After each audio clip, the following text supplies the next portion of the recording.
का गुरु का हाल है भैया पूर्वांचल के। आज बात हुई पूर्वांचल में अब्बास अंसारी की। काहे चलिए आपको बताते हैं। पूर्वांचल की बात में अब्बास अंसारी की उस पोस्ट की जिसकी खूब चर्चा हो रही है। अब्बास अंसारी मऊ सदर से सुभाषपा यानी कि सोहेल देव भारतीय समाज पार्टी के विधायक हैं, मुख्तार अंसारी के बेटे हैं और हाल ही में उनकी विधायकी बहाल हुई है। चर्चा में क्यों है वो आपको बताते हैं। दरअसल उन्होंने एक पोस्ट किया जिसमें उन्होंने विधानसभा की अपनी तस्वीरें साझा की और इसे साझा करते हुए उन्होंने लिखा कि हमारे साथ नहीं हमारे खिलाफ चलो, मशहूर हो जाओगे। अब इसको लेकर खूब चर्चा है कि भाई साहब ये खिलाफ चलने वालों को किस तरीके से मशहूर होने की सलाह दी जा रही है। लोग इसके अपने अपने मायने निकाल रहे हैं।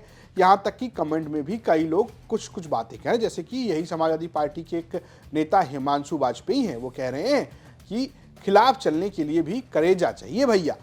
तो कुल मिलाकर करेजा, जिगरा, जलवा, भौकाल इन सब की बातें इस पोस्ट पर हो रही हैं। तस्वीर भी साझा की है, खूबसूरत तस्वीरें साझा की है उन्होंने। हालांकि अब्बास अंसारी जो है वो शर्त के साथ जमानत से बाहर पे हैं। उनकी शर्त यह है कि वो मीडिया से बातचीत नहीं करते हैं। विधानसभा में भी अभी उन्होंने कुछ बोला नहीं है। विधानसभा में जब से वो आए हैं उनका कोई भाषण, इस बीच में जब से 2 दिनों से विधानसभा चल रही शीतकालीन सत्र, उन्होंने कुछ ऐसा कहा नहीं है। आपको बता दें कि विधानसभा चुनाव के दौरान अब्बास अंसारी ने एक बयान दिया था मऊ में, जिसको लेकर उनको पहले सजा हुई और सजा हुई तो भड़काऊ भाषण को लेकर सजा में उनकी विधायकी चली गई। फिर चर्चा होने लगी कि भैया अब मऊ सदर में होगा चुनाव, अब कौन विधायक बनेगा, सुभाषपा किसको लड़ाएगी, बीजेपी किसको लड़ाएगी।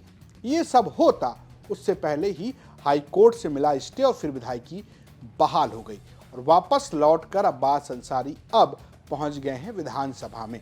सुभाषपा के हैं, लेकिन सुभाषपा के हैं या नहीं है इसको लेकर चर्चा होती रहती है। ओम प्रकाश राजभर ये कहते हैं तो मेरे पार्टी के विधायक, लेकिन गठबंधन में उनको टिकट जो है अखिलेश यादव समाजवादी पार्टी के तहत मिला था। जैसे उन्होंने कहा कि आप केराकत के विधायक का उदाहरण ले लीजिए, झंडा सपा का है, नाम मेरा है, हमेशा झंडा लेके सपा के साथ घूमते, मेरे साथ तो है ही नहीं। यही स्थिति मऊ के सदर के विधायक अब्बास अंसारी का है। लेकिन बात ये हो रही कि किसे मशहूर करना चाह रहे हैं अब्बास अंसारी। दरअसल पूर्वांचल में मऊ की सीट पर इस बार खूब नाकेबंदी होने वाली है। चर्चा खूब होती है किसे लड़ाया जाएगा विधानसभा चुनाव में। विधानसभा चुनाव को लेकर इस बात की भी चर्चा रही कि ब्रजेश सिंह भी लड़ सकते हैं उस सीट से। मुख्तार अंसारी और ब्रजेश सिंह की अदावत बहुत पुरानी रही है। चर्चा ही है, पूर्वांचल की अगर चर्चा की बात करेंगे तो चर्चा में यह भी कहा जाता है कि ब्रजेश सिंह को सुभाषपा ही टिकट दे सकती है, क्योंकि खुद ओम प्रकाश राजभर कह चुके हैं कि चाहे धनंजय सिंह हो, चाहे ब्रजेश सिंह हो, चाहे मुख्तार अंसारी हो, पूर्वांचल के जो लोग हैं, जो छत्रव हैं, उनको मेरी ज़रूरत है, इसलिए उनसे मेरे संबंध हैं और मुझे किसी को चुनाव लड़ाने में कोई हर्ज नहीं। ये बात ओम प्रकाश राजभर कई बार कह चुके हैं। और अब मुख्तार अंसारी की सीट, जहां से अब्बास अंसारी विधायक हैं, उसको लेकर भी चर्चा होती है कि ब्रजेश सिंह वहां से लड़ सकते हैं। हालांकि ओम प्रकाश राजभर यूपी तक के पॉडकास्ट में कह चुके हैं कि मऊ सदर की सीट जो है वो मुख्तारवादियों की है, वहां पर इतना आसान नहीं है उनके परिवार को हरा देना। हालांकि अदावत को लेकर एक दावा धनंजय सिंह का भी है। उनका कहना है कि मुख्तार और ब्रजेश में कोई अदावत नहीं रही है। जरा उसे भी सुन लीजिए। लेकिन मुख्तार अंसारी और ब्रजेश सिंह की अदावत बहुत ज्यादा रही। मुझे नहीं लगता कोई अदावत इनके बीच में रही। नहीं लगता है कोई अदावत नहीं रही, सब झूठी कहानी है। आज तक मुख्तार अंसारी के परिवार का ना कोई सदस्य ब्रजेश सिंह ने मारा है, ना ब्रजेश सिंह ने, ना मुख्तार ने ब्रजेश सिंह के परिवार के किसी सदस्य को मारा। ये गाजीपुर की लड़ाई गाजीपुर रही, गाजीपुर और मुख्तार की लड़ाई गाजीपुर के लोग मारा।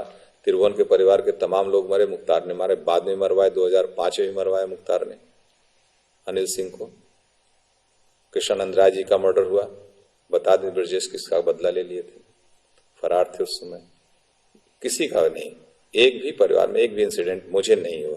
और बनारस की लड़ाई में इन लोगों की अपनी बनारस की लड़ाई थी। ये तो बात अदावत की है, लेकिन बात उस सीट की भी है। पूर्वांचल में खूब चर्चा होती है अब्बास अंसारी को लेकर, लेकिन इस वक्त चर्चा में है उनका ये पोस्ट।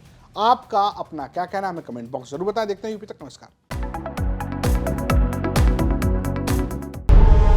विशाल दुबे अपने दुश्मनों के बीच में ऐसा रहता है जैसे 32 दांतों के बीच में जी।